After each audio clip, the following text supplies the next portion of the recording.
Good morning and welcome to episode 3 of the Northeast Thailand Motorbike Tour. It's gonna rain today for sure. It's time to get on the road. We're gonna hit the Golden Triangle and then find out something else to go see today. Really enjoyed a couple days here in Chiang Rai. Got to see those two really cool temples. I had a phenomenal Indian dinner last night. It was probably the first good meal I've had on this trip. We've got about an hour ride. Oops, I missed my turn. All right, where was I? We got about an hour ride to the Golden Triangle, and I'm really excited to check that out because that's where Myanmar, Laos, and Thailand meet. And then after that, I have no plans. I haven't made any reservations as usual. So it's going to be complete exploration, adventure, and most likely lots of rain. So let's go. I had to stop under an overpass. It's just getting wet, so I'm going to put on my rain gear and we're going to continue on. Got about another 20 minutes or so. All right, good to go. Let's get back on the road. All right, let's get this soggy show back on the road. Got about half more hour to go. Well, looks like I'm very close to Golden Triangle. We're already here on the riverfront. All right, looks like we've come to the right place, the Golden Triangle. And it is pouring, guys.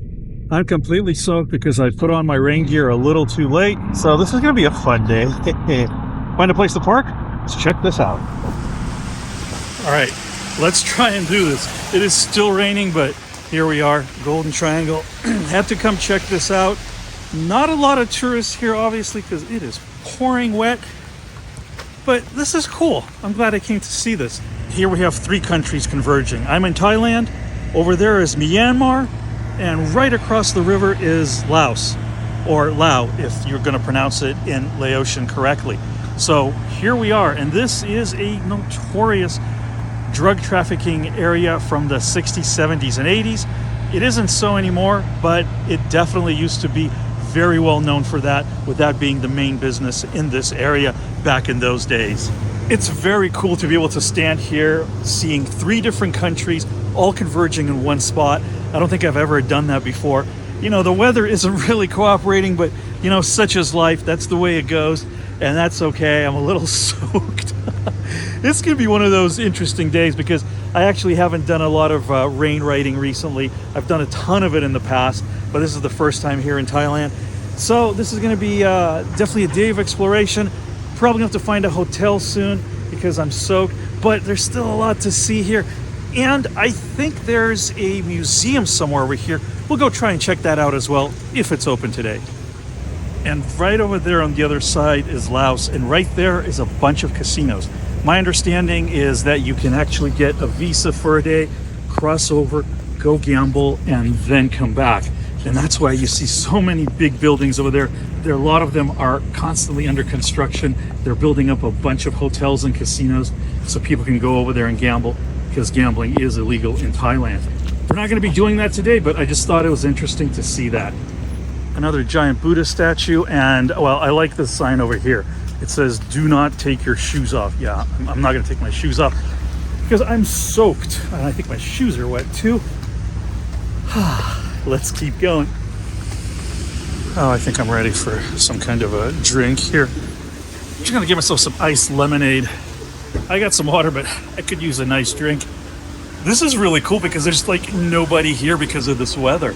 And I'm really excited because, like I said, not many people here, fun to explore, something totally different. I have no idea where I'm going, and it's raining, so that's a whole different element. Let's see how this is. Ooh. I asked them for less sugar, so it's definitely sour, but that's good.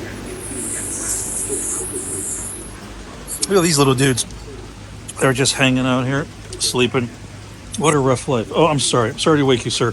Can I interest you in a used car warranty for your motorbike? No? No? Okay. All right. I don't think he wants to extend his used car warranty on his motorbike there, so we'll continue on and not bother him. Sorry, sir. Sorry to bother you. I will go away now. Not a lot of people, but some of the shops are open. And actually, the guy back at the lemonade stand told me that there's some major flooding 30 kilometers north.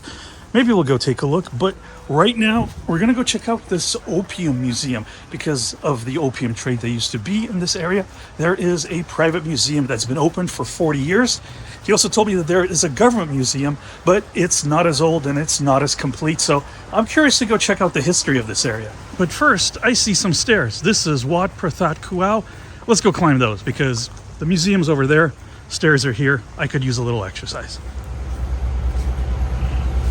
That's a good little walk. Oh yeah, I can feel that burn. Oh, here's the temple. Whew. I'm winded. I shouldn't be that winded. But oh man, it's such a nice view from here. Before I show you the temple, check this out. We're at an elevation of 400 meters, so the air is a little bit thinner, I think, or maybe I'm just out of shape, although I've been working out, but definitely a little bit harder climbing these stairs here. I really want to check out this old temple. I like its magnificence, and it's just not ornate. It's very just peaceful looking.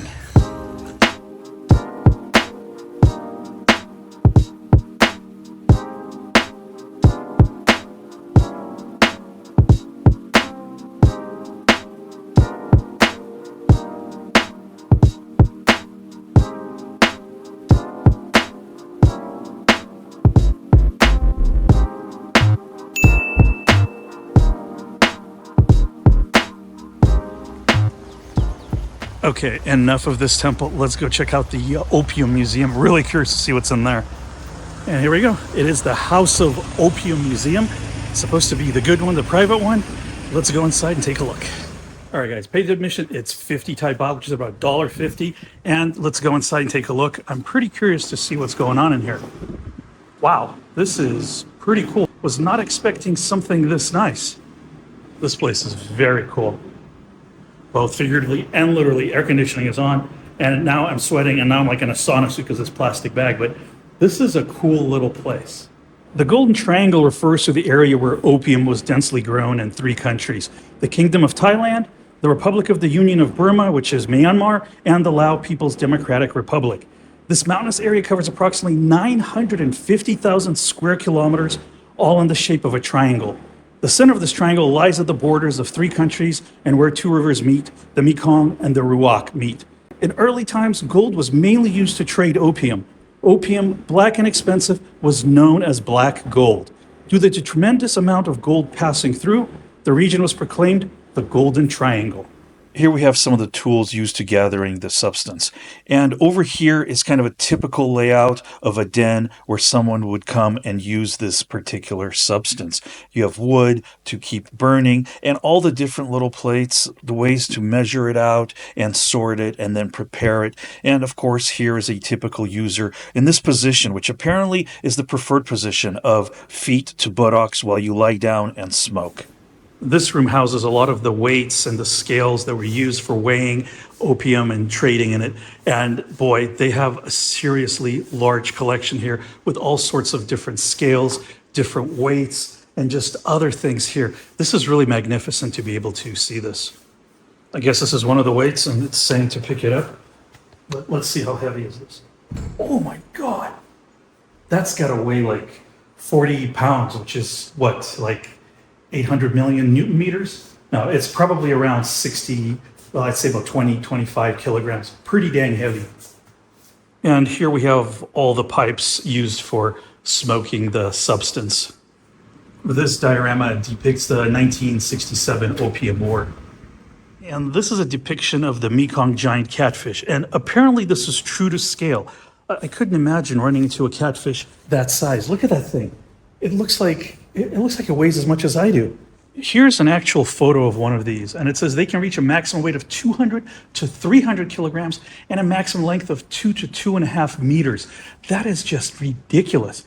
There's even a little part here dedicated to the long neck Karen tribe here, but I have actually gone and seen that, and it was in my video. If you want to check that out, check out my Mae Hong Song Loop series because I went into their village and I thought it was fantastic, and they were just such nice people. Great little museum, absolutely worth the 50 baht. If you're in this area, do check it out. Thank you, Kapun Makap. All right, guys, it is lunchtime. Got to find something to eat, and then we have to find a hotel. and try to get dry. A lot of things are closed today in this area because it is just raining so hard, but I found this place. It is the Siwan Coffee and Restaurant. And look, we've got a little friend already. Swati Kop? Sabadi Mai? Oh, I guess he's okay. Nice little restaurant, order some food. We've got a view of the Mekong River, of Myanmar and Laos over there. And I'm definitely hungry and completely soaked. Did I mention I'm completely soaked? Anyways, I'm gonna give myself a nice meal, stay out of the weather for a little bit, and just enjoy this beautiful view.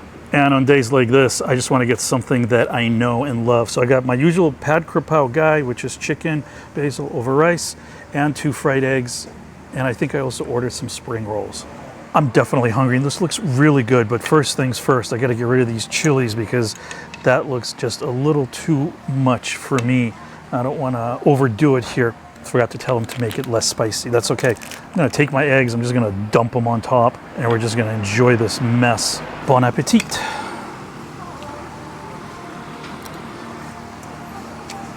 Just what I needed, some familiar food. Kapon hop. There's the spring rolls. Forget healthy today, I just wanna eat comfort food. Even with the rain, it's still a fun day. It's just something to do, something different. Haven't ridden in the rain here in Thailand yet. Now it stopped raining, although they said it was been raining here for 7 days straight. So maybe I brought them some luck and the rain will stop. We'll see. Once again, I've ordered more food than I needed to, but that's okay. Better too much than not enough. Let's see how these spring rolls are. I think they're vegetarian. Crispy with some noodles and vegetables. Really tasty. Cooked just right. Soft on the inside, crunchy on the outside. I am a happy little camper. Wonderful view of the Mekong River, and I loved my lunch. And that dish of pad krapao gai with the 2 eggs, along with 2 Coke Zeros, as well as the spring rolls, came out to be 280 Thai baht, which works out to be about $8. Now guys, like I said, I'm completely soaked, so it's time to go find a hotel, get all this gear dry, and just relax. Of course, now that I'm leaving this area, it's completely sunny and it stopped raining. That's just the way it works. Well, what can I tell you guys? I found myself a hotel in town and I completely passed out for about an hour. I was just exhausted.